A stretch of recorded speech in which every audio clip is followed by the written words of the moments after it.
Hello दोस्तों। जैसा कि आप सभी जानते हैं कि TGT TGT English TGT PGT English के लिए Shakespeare is very important writer. Okay.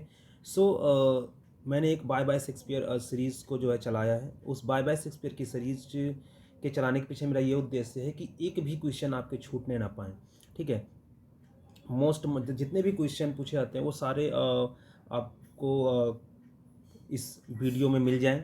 ठीक है। मतलब कि ऐसा, मतलब कि ये मैं आपको पहले बता दिया है कि ये कोई पीएचडी और रिसर्च करने के लिए नहीं पढ़ा जा रहा है। इसमें हम उसी पॉइंट को टारगेट कर रहे हैं जो एग्ज़ाम पॉइंट ऑफ व्यू से वेरी इंपॉर्टेंट है। Okay. So in this series I have, तो इसके पहले जो है हमने शेक्सपियर के, मैं आपको जैसे बताया कि इसके पहले मैंने बाय बाय शेक्सपियर की सीरीज़ में पार्ट 1, पार्ट 2, पार्ट 3 करके, जैसे पार्ट 1 में हमने बायोग्राफी एंड हिज क्रिटिसिज्म, मतलब बहुत सारे राइटर्स ने जो शेक्सपियर को क्रिटिसाइज़ किया है, उसकी प्रशंसा की है, उसकी आलोचना की है, वो सब उसमें हमने कवर किया है। आप उसको देख लीजिए ना। वीडियो की जो लिंक है वो डिस्क्रिप्शन बॉक्स में दे दी गई है ऑलरेडी। और बाय बाय शेक्सपियर पार्ट 2 में ट्रेजेडीज़ को हमने फोकस किया है, जो कि इम्पोर्टेंट है एग्जामिनर्स का, जिसका Hamlet, Othello, King Lear, Macbeth. उसके बाद हमने जो है वो कवर किया है कॉमेडीज़। पार्ट 3 में कॉमेडीज़ हमने जो है कवर किया, जिसमें हमारे एज यू लाइक इट है, मर्चेंट ऑफ वेनिस है, ट्वेल्थ नाइट है, मिड समर नाइट ड्रीम है, एट्सेट्रा। ये सारी चीज़ें हमने उसमें ऑलरेडी कवर कर चुके हैं। तो ये हमारा बाय बाय शेक्सपियर सीरीज़ का चौथा वीडियो है। इस वीडियो में हम जानेंगे शेक्सपियर के रोमन प्लेस के कुछ इंपॉर्टेंट, मतलब कि क्योंकि रोमन प्लेस में बहुत ज़्यादा इंपॉर्टेंट तो है।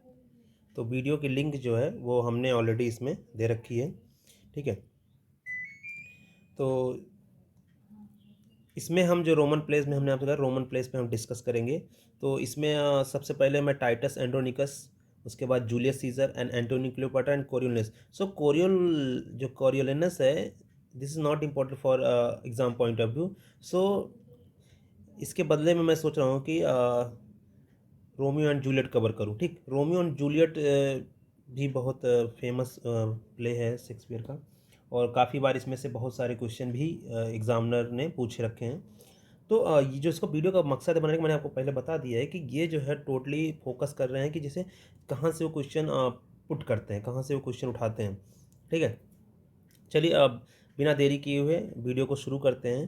तो जैसे कि टाइटस एंड्रोनिकस को हम पढ़ना शुरू करते हैं। तो टाइटस एंड्रोनिकस की जो 1591 इसका जो परफॉर्मेंस डेट है, और इससे जो है हम फर्स्ट ट्रेजेडी मानते हैं, शेक्सपियर की जो फर्स्ट ट्रेजेडी है ये। और ये जो है most violent most violent play है शेक्सपियर का। ठीक है। शेक्सपियर की पहली ट्रेजेडी है और मोस्ट वायलेंट प्ले है। ठीक, ये मेन पॉइंट आपको याद रखना है। और तीसरी सबसे इंपॉर्टेंट बात जो है, ये कोलैबोरेशन वर्क है जॉर्ज पील के साथ। ठीक है। ये जॉर्ज पीले जो है यूनिवर्सिटी विट्स हैं, ये आप जानते ही हैं। ठीक, यूनिवर्सिटी विट्स है, ग्रीन, लिली, पीली। ठीक, ये सारे आपको जो एक माइनर पॉइंट है वो सब आपको याद करना है। सो टाइटस एंडोनिकस में जो हमें प्रोटैगनिस्ट मिलता है, और प्रोटैगनिस्ट हमारे पास टाइटस है जो कि रोमन जनरल रहता है, और एंटेगनिस्ट हमारे पास है तमोरा, और जो कि क्वीन ऑफ गोथ्स रहती है। तो अब पूरी जो कहानी है इन्हीं दोनों के अराउंड में घूमती रहती है पूरी कहानी। ठीक है। तो इस कहानी में जो है हमारे पास जो टाइटस है और इधर तमोरा है। तो टाइटस के दो लड़के और एक लड़कियां, दो two sons and one daughter. Daughter का नाम था लेविनिया। ओके, लेविनिया। इनके टू सन्स थे। इनके टू सन्स, टमोरा के भी टू सन और एक वन डाटर। ओके। तो इसको जो है one of the greatest tragedies of Shakespeare कहते हैं। ठीक है। इस एक चीज़ आपको याद रखना है कि ये एक रिवेंज प्ले भी है। ठीक है। एक बहुत इंपॉर्टेंट फैक्ट है वो आपको याद रखना है, ये चीज़ कि जो विक्टोरियन एरा में इसको, मतलब कि इसका जो ग्राफिक वायोलेंस जो था इसका बहुत ज़्यादा होने के नाते इसको डिसअप्रूव कर दिया, मतलब कि इसको बैन ही कर दिया। ठीक है। विक्टोरियन एरा में इस शेक्सपियर के इस प्ले का कहीं जिक्र नहीं होता है, कहीं इसको जो है इसको इतनी ख्याति नहीं मिली है। ओके। जो एक और इम्पॉर्टेंट बात है इसमें, एक जो कैरेक्टर है डेमेट्रियस। ओके, डेमेट्रियस जो है, जो हमें पता है कि डेमेट्रियस जो है टमोरा का सन होता है, ठीक। ये जो है ये आपको शेक्सपियर के दो प्ले में देखो, एक तो आपका टाइटस एंड एंड्रोनिकस में है ही है ये, और मिडसमर नाइट ड्रीम में भी ये आपको देखने को मिलेगा डेमेट्रियस। तो ये कैरेक्टर आपको याद रखना है। चलिए नेक्स्ट हम बात करते हैं इंपॉर्टेंट कैरेक्टर में। तो इंपॉर्टेंट कैरेक्टर आपको ये याद रखना है माइंड में, एलार्बस, हाँ, कायरॉन और डिमिट्रियस, ये टमोरा के तीनों लड़के हैं, ठीक। क्विंटस, मारिसस एंड म्यूटियस, ये टाइटस के सन हैं। लाइवेनिया डॉटर है किसकी, टाइटस की, which is raped by Chiron and Demetrius, raped करते हैं, और उसका हाथ और जीभ, उसकी मतलब हैंड और टंग को जो है वो काट लेते हैं ताकि वो किसी को बता ना पाए, ठीक है। टाइटस एंड मार्कस, ये दोनों दो ब्रदर हैं, मतलब टाइटस जो इसका प्रोटैगनिस्ट है उसका एक भाई भी है मार्कस। इधर जो है सैटर्नस एंड बेसानियस, ये ब्रदर हैं, जो मतलब कि ये टेमोरा के साथ रहते हैं, ठीक। टेमोरा की हेल्प करते हैं। इसमें से सैटर्नस जो है वो टमोरा से जो है मैरिज कर लेता है, जो कि जो एम्परर होता है, और एक उसका सीक्रेट लवर होता है टमोरा का, उसका नाम होता है Aaron the Moor, okay. Aaron the Moor जो होता है वो सीक्रेट लवर होता है टैमोरा का। तो ये सारी इसमें कहानी है। कहानी मतलब कि बहुत ही ज़्यादा, इसमें आपको शुरू से लेके पूरा अंत तक, मतलब इसमें आपको रिवेंज, ब्लड सेड और मार काट, मतलब बस यही सब दिखने को मिले। इसका एक बहुत ही फेमस कोट है जिसमें ये कहता है कि वेंजेंस, और कोट्स में ही आपको दिखेगा कि जो है कितना मतलब कि ब्लडी रिवेंज भरा पड़ा है। Vengeance is in my heart, vengeance is in my heart, death in my hand, death in my hand, blood and revenge,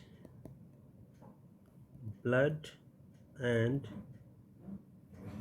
revenge are hammering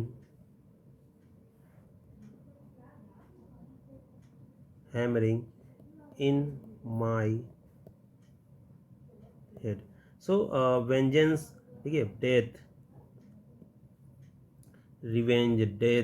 revenge, blood, vengeance, ना, तो these all are words indicating that कि really Titus Andronicus is the really vengeance or brutally or violence play, okay. So this is our it's all about Titus Andronicus. Next we move on our another play. The name was Julius Caesar, okay. Julius Caesar. Next play we have a Julius Caesar. Next we have a Julius Caesar, and Julius Caesar written in 1599, okay. If we talk about his source, so source से जो लिया गया है वो Thomas north के translation और Plutarch से लिया गया है, प्लूटार्क लाइफ से लिया गया है, और ये जो स्टोरी है वो ट्रू इवेंट्स पे बेस्ड है, और जो कि इसकी सक्सेसर और भी बुक है जैसे एंटोनियन क्लियोपेट्रा एंड कोरियोलानस, ठीक है। तो in this video we will also cover the Antonian Cleopatra, okay. So ना शुरू करते हैं एकदम अच्छे से जूलियस सीजर को।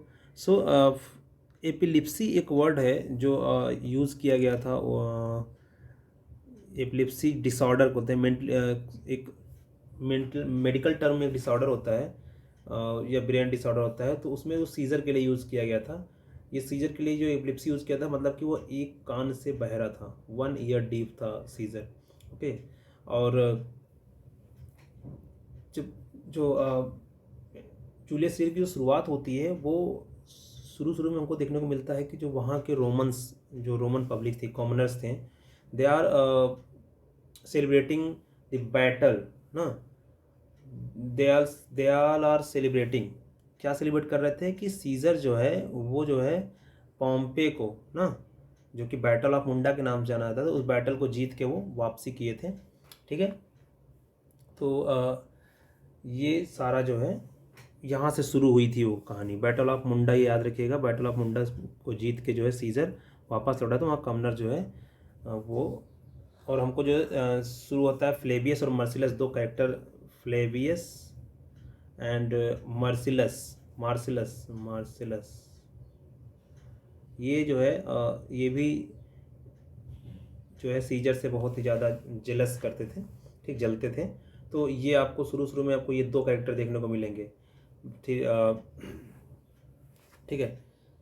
तो उधर दूसरी तरफ जो होता है वहीं ब्रूटस और केसियस जो होते हैं ये सीजर को मारने के लिए डिस्कस करते रहते हैं ना, कि सीज मतलब कि कैस्का कैसियस ये सब जो है ब्रूटस को भड़काते हैं कि सीजर जो है रोम के लिए खतरा है, सीजर जूलियस सीजर जो है वो रोम के लिए खतरा है, और ये इसके दिमाग भर देते हैं। तो they all are discussing about the killing of Caesar. And वहीं दूसरी तरफ जो है सीजर को जो है क्राउन के लिए पूछा जाता है, तो वो बार बार मना करता है, ठीक है। वो तीन टाइम जो उसने मना किया था कि मुझे क्राउन नहीं चाहिए, ठीक। और ब्रूटस ही था जो सीजर को कहता है कि he is a serpent egg. हाँ, सर्पेंट एग पूछा गया है कई बार एग्जाम में, तो अब इसको याद रखिएगा। सर्पेंट एग किसके लिए है? वो सीजर के लिए। कौन कहता है? ब्रूटस कहता है। हमें एक 3 और सीन फर्स्ट बहुत ही फेमस है, वो हमें याद रखना है कि ये जो है सीजर्स के असैसिनेशन से ये एक्ट 3 और सीन 1 जो है रिलेटेड है। तो ये एक्ट 3 और सीन 1 जो है वो सीजर के असैसिनेशन से है। तो इसमें ये सीजर की हत्या किस लिए होती है? तो दरअसल एक मेटलस सिम्बर नाम का व्यक्ति होता है, वो एक पिटिशन लाता है सीजर के पास, ठीक है। वो सीजर के पास एक पिटिशन लाता है जिसमें उसके एक भाई था, उसको बैनिश कर दिया गया था, उसको जो है वापस लाने के लिए वो पिटिशन रहता है। और क्या करता है? सीजर उसको रिजेक्ट कर देता है। और वो सीनेट में जैसे ही मतलब कि एक प्राइवेट हॉल में वो बुलाते हैं, तो वहाँ जैसे ही सीजर इस पिटिशन को रिजेक्ट करता है, वैसे ही सबसे पहले कैस्का जो होता है, कैस्का उसको पीछे से उसकी गर्दन को पकड़ लेता है, ठीक। उसके बाद जो है सारे कॉन्स्पिरेटर जो है उसको अचानक से हमला करते हैं, और लास्ट में एकदम जो कि ब्रूटस जो कि सीजर का जो है दोस्त होता है, वो क्या करता है? वो लास्ट में उसको जो है स्टैब कर देता है, ठीक। उसको पीछे से उसको जो है स्टैब करता है। तो फिर वो बोलता है, सीजर बोलता है कि एट टू ब्रूट मीन्स तुम भी ब्रूटस।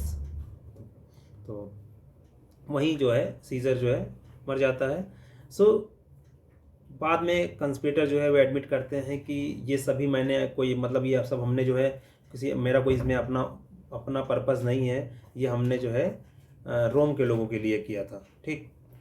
फिर बाद में जो है वो ब्रूटस कहता भी है उससे कि जो ब्रूटस कहता है मार्क एंटोनी से कि देखो ये सब हमने रोम के लिए कहा है, तो आपसे उम्मीद यही करते हैं कि आप भी रोम के फेवर में ही इसको इनके बारे में बोलोगे। तो बाद में वो जाके जो उसका जो एक बहुत ही फेबुलस, बहुत ही स्पेशल स्पीच, बहुत ही मतलब कि जो ग्रैंड स्पीच उसने दिया रोमन मैन के सामने की friends Roman countryman lend me your ears ना। पहले तो वो सारे जो कॉमनर्स हैं, जो रोमन मैन थे, वो सब ब्रूटस के साइड में थे। लेकिन बाद में जब उसकी स्पीच मार्क एंटोनी जो स्पीच दी ना कि I am not here to praise Caesar, I am not here ना, I am not come here to praise Caesar but buried him. मतलब मैं यहाँ उसकी प्रशंसा करने नहीं आया हूँ, बल्कि उसको दफनाने आया हूँ, उसको मतलब कि अंतिम क्रिया करने, अंतिम संस्कार करने आया हूँ। बाद में वो बताता है कि जो है कि हाँ, मतलब कि अगर आप लोग कहते हैं कि सीजर इज़ मतलब कि ब्रूटल या कुछ भी उसको कहते हैं गलत है, तो बताता है कि हाँ उसने बिल में अपनी जो वसीयत सीजर छोड़ के गया है, वो सारी वसीयत में जो है रोमन मैन के लिए 75 ड्रैकमास एंड उनके लिए ज़मीन को जो है उसने अपने बिल में ऐसा वसीयत में उन्हें लिखा हुआ है। ये ड्रैकमा जो होता है वो एक सिल्वर कॉइन उस समय का जो है ये मुद्रा होती थी, आप यूँ समझ लीजिए, लेन देन का ये एक थी रकम थी। तो 75 ड्रैकमा और लैंड देने की उसने बिल में बात कही थी। तो वही कहता है कि अब आप सोचिए मतलब कि कैसे। तो बाद में जो है मार्क एंटोनी अपनी स्पीच से जो है रोमन वालों को रोमन मैन को अपनी तरफ कर लेता है, ठीक है। बाद में वो जो ब्रूटस और कैसियस उनके कंस्पिरेटर्स हैं वो भाग जाते हैं ना, वो जो है वहाँ से भाग जाते हैं ग्रीस ना। वहाँ पे जो वो प्लान करते हैं वार के लिए जो है तैयार करते हैं ना, ग्रीस भाग जाते हैं वो। और वहाँ पे जो है इनके खिलाफ ट्रायम्वर के खिलाफ, मतलब कि एंटोनी ऑक्टेवियस और एक और थे महोदय, लेपिडस के खिलाफ जो है वो वार के लिए तैयारी करते हैं।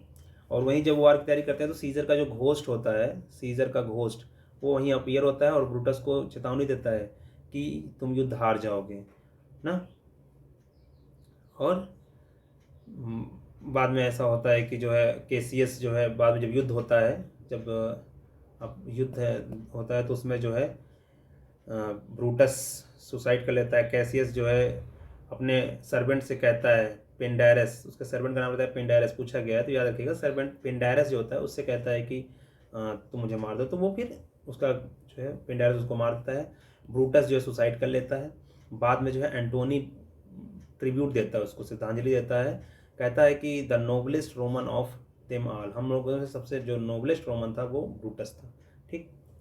और फिर बाद में रोम के ऊपर जो है 3 लोगों का शासन, एंटोनी, ऑक्टेवियस, ऑक्टेवियस कौन था, वो adopted son of Caesar, Octavius जो था वो सीजर का जो है अडॉप्टेड सन था। सो आपको ये तीनों कैरेक्टर जो हैं, ये तीनों कैरेक्टर उसके आगे की कहानी ना, जूलियस एंड सीजर के आगे की कहानी जो है आपको एंटोनी एंड क्लियोपाट्रा में देखने को मिलती है ना, कैसे जो है एंटोनी क्लियोपाट्रा के प्यार में पड़ के जो है यहाँ पे रूल कर रोम को भूल जाता है ना। तो ये सारी है। एक और चीज़ है कि जो मिरॉन टेलर हैं वो एक बुक लिखे हैं, Julius Caesar and the irony of history, ये बुक का नाम आप याद रखिए, कहीं पूछ सकता है। Okay. So we have Portia और ये कैलिफोर्निया को लेकर बड़ा कन्फ्यूजन होता है। तो पोर्सिया जो है वो ब्रूटस की वाइफ रहती है और कैलिफोर्निया जो है सीजर की वाइफ रहती है। बाद में पॉइजन खा के जो है इसकी पॉइजन जहर पी लेती है। ठीक है। और एक सूथ शेयर होता है, सूथ शेयर जो भविष्य वक्ता, वो बताता है कि beware of the ides of March, ये कहता है, ये मतलब आप पढ़ेंगे तो उसमें भी ये कोट्स है, beware of the ides of March, मतलब 15 मार्च को कहता है कि आप सावधान रहिएगा। आर्टिमिडोरस एक ऐसा कैरेक्टर है जो है सीजर को कंस्पिरेटर के बारे में बताता है, षड्यंत्र के बारे में बताता है। ठीक। इसमें बहुत सारे अच्छे अच्छे कोट्स हैं, आप गूगल पे और भी सर्च कर सकते हैं। ऐसे मतलब मुझे जो इंपॉर्टेंट लगा वो मैंने जो ऐसे, it's Greek to me, cowards die many time before their death and the valiant never taste of death but once. और एक सॉलिलोकी है जो उसके स्पीच के बाद, जैसे ही वो अपना स्पीच ख़त्म करता है रोमन मैन के सामने, जब वो सीजर की बॉडी को लेके वो स्पीच देता है, वो लास्ट में सॉलिलोकी बोलता है कि now let it work, mischief thou art afoot, take thou what course thou wilt ना। तो उसके बाद वो ऑनरेबल मैन भी बोलता है कंस्पिरेटर्स को, जो कंस्पिरेटर्स होते हैं उनको ये ऑनरेबल मैन बोलता है मार्क एंटोनी ना। तो it's all about Julius Caesar. इसमें बहुत सारी चीज़ें हो सकता है छूट जाए, तो आप इसको जो है एक बार डिटेल में थोड़ा बहुत इसको बस ऐसे for exam point of view से बनाया गया है। तो अगर कुछ छूट जाए, वैसे कोशिश तो यही रही है कि जो है बाकी बहुत जो मतलब कि नॉर्मल इन्फॉर्मेशन थी जो आई थिंक आप लोगों को पता ही है, तो वो मैंने इसमें नहीं इंक्लूड किया है। ठीक है। Next we move on our next Roman plays, this is Antony and Cleopatra. Okay, we will discuss on Antony and Cleopatra. चलिए, तो एंटोनी एंड क्लियोपाट्रा जो है वो 1607 टू 1608 में इसकी जो है रिटर्न हुआ था। तो इसमें जो है जैसे कि जूलियस सीजर में आपको पता था कि जब सब कुछ मतलब कि वहाँ पे ब्रूटस वगैरह सब सही हो गया, तो वहाँ पे टाइमवेयर का जो शासन था, 3 लोगों का वहाँ पे शासन था, मार्क एंटोनी, ऑक्टेवियस और लेपिडस। ठीक। तो बाद में क्या हुआ कि इसमें एंटोनी क्लियोपाट्रा में वो इजिप्ट में क्लियोपाट्रा के प्यार में पड़ जाता है। ठीक। तो इस सारी जो इस पूरी एंटोनी क्लियोपाट्रा में जो कहानी है वो मार्क एंटोनी की मृत्यु और मतलब कि दोस्ती की एंडिंग, मतलब इसमें जो है ऑक्टेवियस और मार्क एंटोनी में ना, मार्क एंटोनी और ऑक्टेवियस में जो बैटल छिड़ जाता है। ठीक। जिसको मतलब कि बाद में इजिप्ट सपोर्ट करती है। तो ये जो ये कहानी है मतलब कि ऐसे ही समझ लो कि ये 3 के ट्रायंगल, ये कहानी ऐसे घूमती रहती है। तो आप ये समझिए कि जो मार्क ऑक्टेवियस होता है, ऑक्टेवियस को डर रहता है रोम को खोने का, क्योंकि उस वहाँ पे जो है सेक्स्टस पॉम्पे और मिनिकेट्स एंड मीनास, ये 3 जो जो समुद्री लुटेरे थे, पायरेट्स थे जो मेडिटेरियन सी के, वो आक्रमण करना चाहते थे इन पे। ठीक है। और यहाँ पे ऑक्टेवियस अकेले पड़ गया था क्योंकि एंटोनी तो जो है वहाँ पे क्लियोपाट्रा के चक्कर में परेशान था। तो ये जो है मार्क ऑक्टेवियस जो है वो मार्क एंटोनी को बुलाता है ना कि अलेक्जेंड्रिया से वापस आ जाइए आप, और हमारी जो है इन सेक्टर पॉम्पेस ये तीनों लोगों से हमारी मतलब कि लड़ो भाई, नहीं तो बाद में हम जब खो देंगे तो फिर तो होता क्या है। तो अलेक्जेंड्रिया में जो है ये क्लियोपाट्रा द्वारा रोक लिया जाता है ना। भाई वो आना चाहता है, मतलब कि वो जब लेटर पाता है तो एंटोनी जो है वहाँ से निकलना चाहता है, लेकिन क्लियोपाट्रा उसको जो है अपने प्यार में मतलब इतना वो फंसा लेती है उसको, जो है अपने प्यार में पैशनेट लव दिखा के जो है उसको जो है वहाँ पे रोक लेती है, और वो जो है वहीं पे रुक जाता है। तो वहीं दूसरी तरफ रुक लिया जाता है, लेकिन वो रुकता नहीं है, बाद में वो जो है वो वहाँ से वापस आ जाता है। ठीक है, आ जाता है वहाँ से वो वापस आता है। और जैसा कि हमें पता है कि इसकी जो थर्ड वाइफ है फुल्विया ना, फुल्विया जो इसकी थर्ड वाइफ है, और बाद में यहाँ पे जब वापस आता है तो वो ऑक्टेवियस से जो है, ऑक्टेवियस की जो सिस्टर होती है ऑक्टेविया, उससे भी शादी कर लेता है। ठीक, यहाँ पे जब वहाँ से ये बैटल के बाद वो यहाँ पे आता है, और ऑक्टेवियस की सिस्टर जो है होती है उससे जो है ऑक्टेविया से वो शादी कर लेता है। अच्छा, वो शादी जो ये मैरिज था समझ लीजिए एक तरह से कि एक चाल था, मतलब कि ताकि वो जो है एंटोनियो एंटेनियो एंड ऑक्टेवियस की जो फ्रेंडशिप है, ठीक है, वो बरकरार रहे। एंटोनियो और जो ऑक्टेवियस की फ्रेंडशिप है वो बरकरार रहे। इसको मेंटेन करने के लिए वो क्या करते हैं, वो अपनी जो ऑक्टेवियस होता है वो अपनी यंगर सिस्टर ऑक्टिविया की शादी जो है एंटोनियो से कर देता है। ओके, यहाँ तक स्टोरी समझ में आई। ठीक, फिर बाद में क्या होता है कि जो एक एंटोनियो का लेफ्टिनेंट होता है, ठीक है, एंटोनियो का लेफ्टिनेंट होता है, उसका नाम है, इसको जरूर याद रखिएगा, ये कैरेक्टर जो है पूछा भी गया है, एनोबार्बस। ठीक है, एनो एनोबार्बस ना। तो वो जो है एनोबार्बस जो है उसको पता था कि ऑक्टेविया कभी भी उसे रोक नहीं सकती एंटोनियो को, क्योंकि एंटोनियो एनोबार्बस जानता था एंटोनियो के बारे में कि किस तरीके से क्लियोपाट्रा के प्यार में जो ये मतलब कि उसमें जकड़ा हुआ है, तो वो उसको जानता था बखूबी कि वो ऑक्टेविया इसको सेटिस्फाई नहीं कर सकती है। तो वहीं वहीं वो जो है जब ये उसकी मतलब सेटिस्फेक्शन को बयान करता है, तो वहाँ भी जो ये कोट से देता है, एक तो बहुत ही सुंदर कोट से देता है, कहता है कि उसके मतलब कि क्लियोपाट्रा के चार्म को, मतलब क्लियोपाट्रा इतनी सुंदर है, उसकी सुंदरता और उसके स्त्री गुणों का बखान करता है। कहता है कि age can not wither her nor custom stale her infinite variety other women the appetites they feed the appetites they feed but she makes hungry but she makes hungry where most she satisfies where most she satisfies. Okay, so this is the quotation given by Enobarbus to Cleopatra's charming ना, charm को उसकी जो है वो describe करता है इस coat से। तो ये किसका कोट्स है, ये आपको याद रखना है, एनोबार्बस के द्वारा कहा गया है। ठीक है, बाद में जो है जब पता चलता है, जब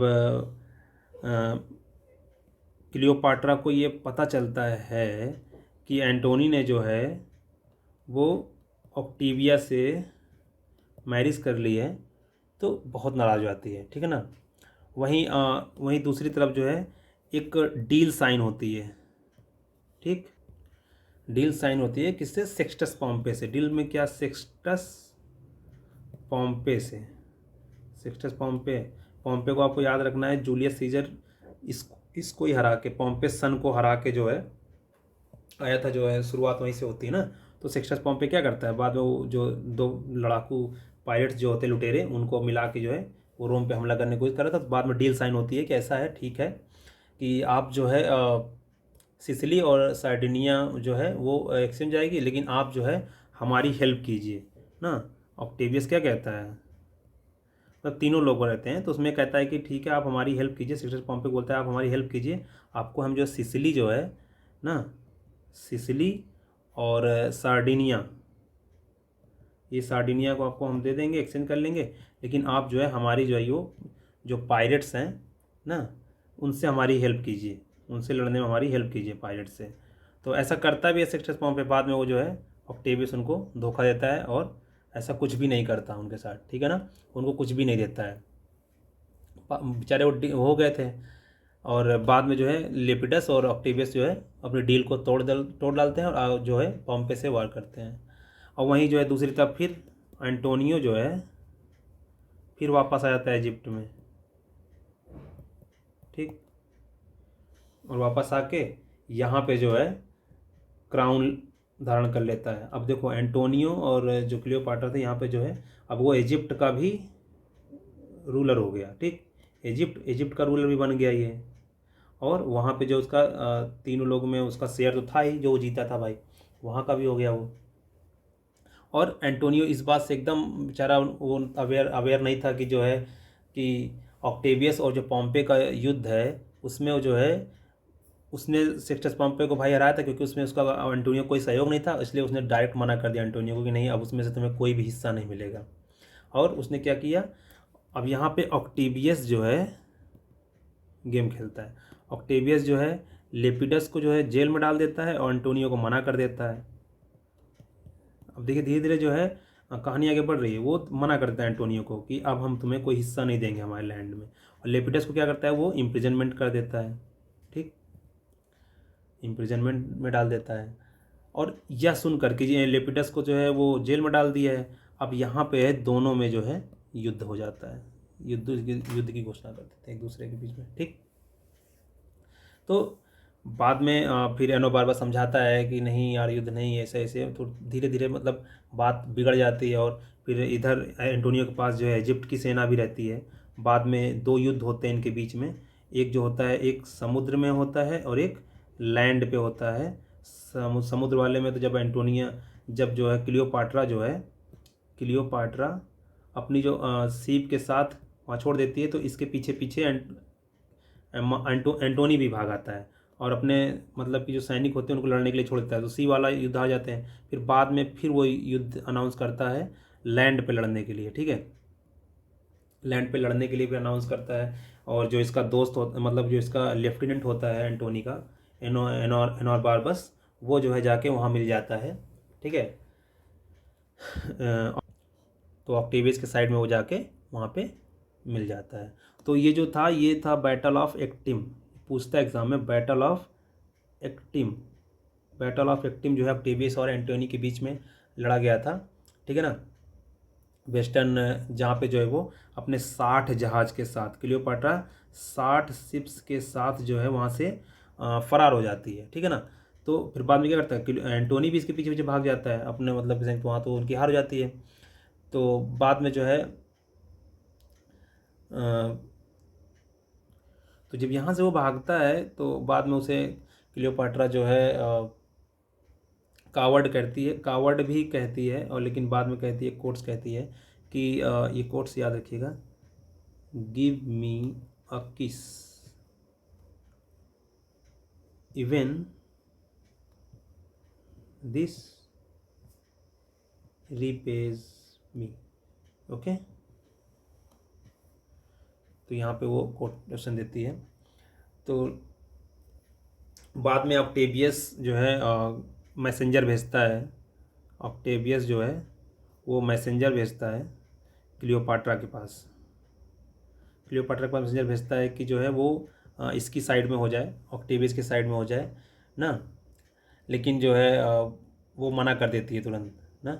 वो कहती है कि हम जो है एक अनदर युद्ध की एक दो अनाउंस करते हैं, अब हम समुद्र में नहीं, अब हम मतलब कि लैंड पे जो है युद्ध करेंगे, ठीक है ना।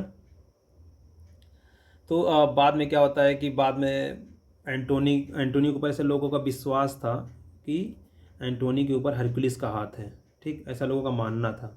बाद में ऐसे उड़ती उड़ती खबर होती है कि जो हरकुलिस ने अपना हाथ एंटोनी पर से हटा लिया है। तो जो बताया ना, एनर बारबस जो है अपनी साइड चेंज कर देता है, वो चला जाता है ऑक्टेवियस के साइड में। एंड बाद में जो है एंटोनी वो बैटल भी हार जाता है ना। एंटोनी जो है मार्क एंटोनी वो बहुत मतलब हार जाता है उस बैटल। तो वो कहता है कि this foul Egyptian hath betrayed me, ठीक, and Antony resolves to kill her for the treachery. तो बाद में क्या करती वो जो है क्लियोपाट्रा है भाई, वो हार गया था, तो वो कहता नहीं है, वो जब हार गया तो एक कोट्स बहुत बढ़िया कहता है कि दिस फॉल, मतलब ये दिस फॉल कौन कहता है, एंटोनी कहता है कि दिस फॉल इजिप्शियन हैथ बीट्रेड मी। लेकिन प्यार में तो अंधा हो जाता है इंसान, प्यार प्यार में अंधे में सबको वही दिखता है, उसको उसका पतन होना था, डिस्ट्रॉय होना था, तो वो जो है बाद में क्लियोपाट्रा सोचती कैसे मनाया, तो क्लियोपाट्रा एक गलत मैसेज भिजवा देती है एंटोनी के पास कि सी इज़ डाइंग ना, वो मर रही है, और अंतिम ऑटो पे उसका ही नाम है, उसे देखना चाहती है। तो जैसे लेकिन वो खबर जैसे ही एंटोनी को मिलती है, तो एंटोनी कहता है मुझे जी के, मैं जी के करूँगा जब क्लियोपाट्रा मर गई। तो वो अपने आप को मार लेता है, और बाद में पता चलता है क्लियोपाट्रा जिंदा है ना। बाद में जो है वो आता है और उसकी क्लियोपाट्रा की आर्म्स में, उसकी बाहों में मर जाता है, ठीक। बाद में ऑक्टेवियस उसको सरेंडर के लिए कहता है, नहीं करती सरेंडर ना, नहीं करती है, और जो है अपनी दोनों जो उसकी मेड थी ना, उसकी दोनों मेड इरास और चेरीमैन ना, तो अपन मतलब कि वो जो है मर पॉइजन से जो है मर जाती है, पॉइजन ऑफ एप्स से ना। और बाद में इरास और चारिमिन भी मर जाते हैं, ठीक, मर जाती हैं। बाद में जो है एक सिंपथी दिखाता है ऑक्टेवियस, और दोनों को मतलब कि एक ही साथ दफनाता है ना, मिलिट्री फ्यूनरल करवाता है दोनों का, एक ट्रिब्यूट दिया अच्छा सा, मिलिट्री फ्यूनरल करवाता है किसका किसका, एंटोनी और क्लियोपाट्रा का, और कहता है कि she shall be buried by her Antony, कहता है एक कोट से लास्ट वाला, she shall buried by her Antony, no grave upon the अर्थ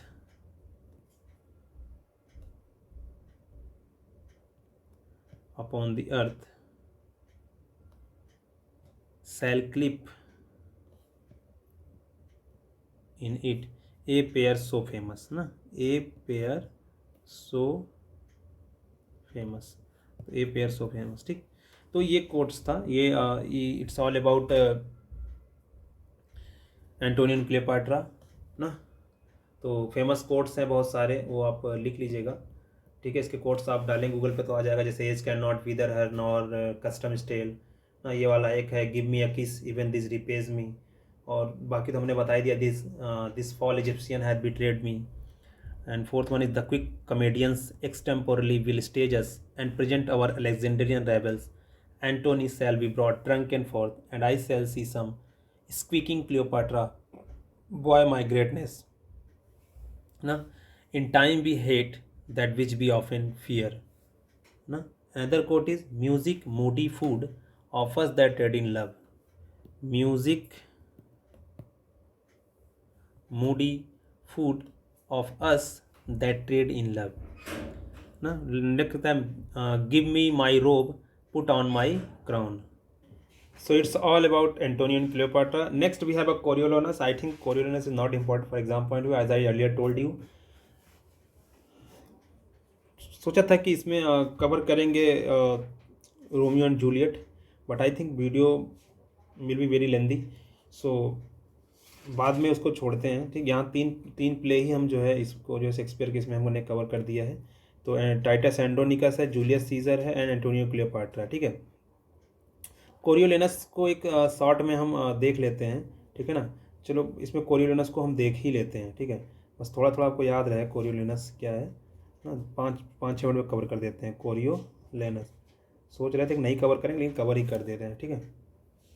तो आपको याद रखना है कि कोरियोलेनस जो है वो लास्ट ट्रेजेडी ऑफ शेक्सपियर है, ये याद रखना है आपको, ठीक। मोटा मोटा आपको बता दे रहे हैं, लास्ट ट्रेजेडी ऑफ शेक्सपियर है, ठीक। दूसरी बात है कि ये भी, इसका भी सोर्स वही है, नॉर्थ ट्रांसलेशन ऑफ प्लूटार्क्स लाइफ ना, प्लूटार्क्स लाइव्स, ओके। और ग्रेसियंस एंड रोमन्स। AC ब्रेडली, आपने सुना होगा ना, AC ब्रेडली जो क्रिटिक्स हैं, AC ब्रेडली। AC ब्रेडली कहते हैं कि built on the this play के बारे में कहते हैं कि build on the grand scale like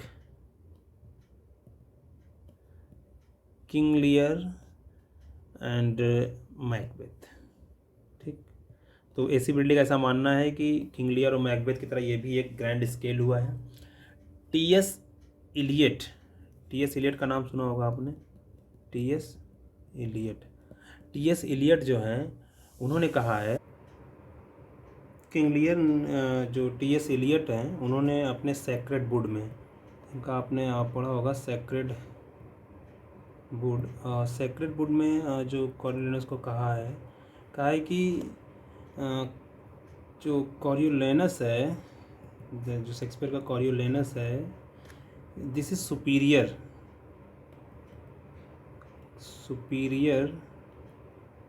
to हेमलेट, मतलब हेमलेट से अच्छा प्ले तो कॉरियोलेनस है, ये TS इलियट मानते हैं, ठीक है।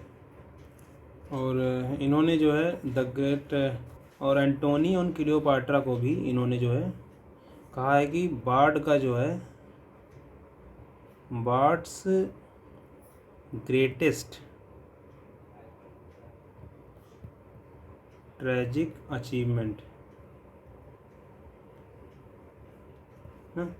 तो कॉरियोलेनस एंड एंटोनी एंड क्लियोपाट्रा को इन्होंने जो है हेमलेट से सुपीरियर माना है, ठीक। और TS इलियट ने द बेस्ट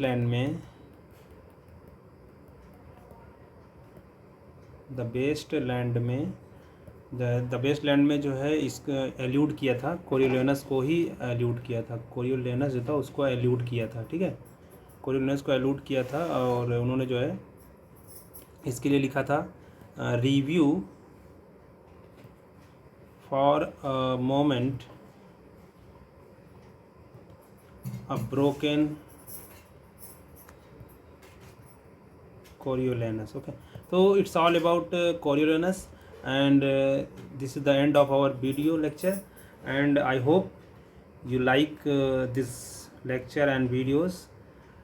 Please लाइक कीजिए, कमेंट कीजिए, ठीक है, अगर अच्छा लगता है तो। और आगे जो इसके बचे हुए रिमेनिंग प्लेस वगैरह हैं, आप बताइए कि बनाना है, उस पर कमेंट करके बताइएगा कि अगर आपको चाहिए तो। वैसे इंपॉर्टेंट तो नहीं है वो, पर देखते हैं। Romeo and Juliet, Winter's Tale, two gentlemen of Verona, भी कुछ माइनर इसके प्लेस हैं, उसमें से भी कुछ ऐसे कैरेक्टर वगैरह वो सब याद करेंगे, ठीक। तो 4 प्ले 38 या 40 minutes, I think this is not too much time I have taken. So इसी के साथ ये बाय बाय शेक्सपियर का 4th पार्ट, जो कि एक रोमन प्लेस है, ये यहीं समाप्त होता है कॉरियोलेनस के साथ, ठीक है। Thank you so much for बने रहने के लिए, ठीक है। Thank you so much.